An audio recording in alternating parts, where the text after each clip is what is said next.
இறைவா, 4-5 தொழில் தொடங்கி நல்லபடியா போகல. இந்த தொழிலாவது நல்லபடியா போய் நல்ல லாபத்தை கொடுக்கணும் இறைவா. கொடுக்காதுங்க. இதுவும் உங்களுக்கு நஷ்டத்தை தான் கொடுக்க போகுது. முத தொழில் ஆரம்பிச்சு சாமி கும்பிடுற, இப்படி அபசகுணமா பேசுற அறிவு இல்லாம. அபசகுணமா பேசுனீங்க, உண்மையைத்தான் பேசுற. கடவுளுக்கும் இயற்கைக்கும் உண்மையை பேசுறதா பிடிக்கும். நீங்க இந்த தொழிலையாவது கடவுள் லாபத்தை கொடுப்பாருன்னு நம்புறீங்க.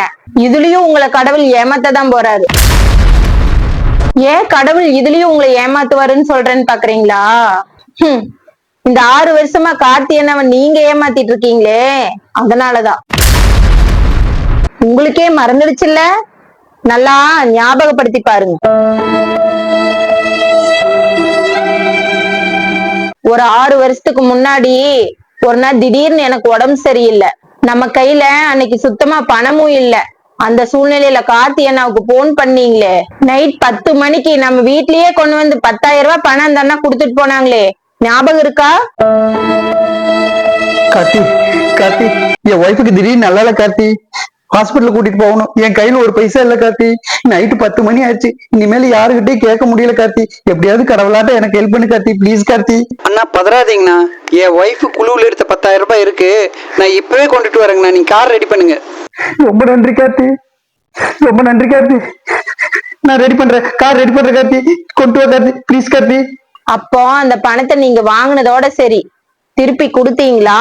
என்ன கார்த்தி பழக்கம் இது? இப்பதான் பெட்ல இருந்து எந்திரிச்சு வெளியில வர மூஞ்சியோட கழுவுல பணம் ரெடி ஆயிடுச்சான்னு கேக்குறேன்.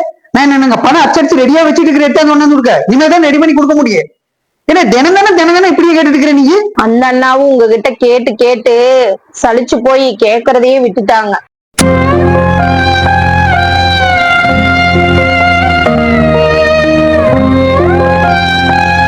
யோசிச்சு பாருங்க, அந்த சூழ்நிலையில அந்த அண்ணா நம்மளுக்கு பணம் கொடுக்கலனா நம்ம வாழ்க்கையே மாறி இருக்குங்க.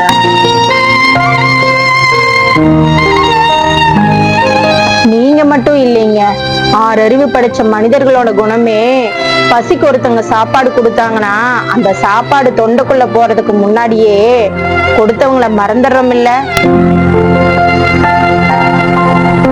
இன்னைக்கு நாட்டுல சட்டங்கள் வேணா தப்பானவங்களுக்கு சாதகமா இருக்கலாம், ஆனா இயற்கையோட சட்டத்துல அடுத்தவங்களோட உழைப்புல 1 ரூபாய் ஏமாத்தினாலும் அதுக்கு கடுமையான தண்டனை அனுபவிச்சுதாங்க ஆகணும். ஆமாண்டா, நான் பெரிய தப்பு பண்ணிட்டேன். நம்ம குழந்தைகளுக்கு நம்ம சொத்து சேர்த்து வைக்கலினாலும் பரவாயில்லைங்க, பாவத்தை சேர்த்து வைக்க வேண்டாங்க. இப்ப நான் என்னடா பண்ணட்டு? இன்னுமா தெரியல?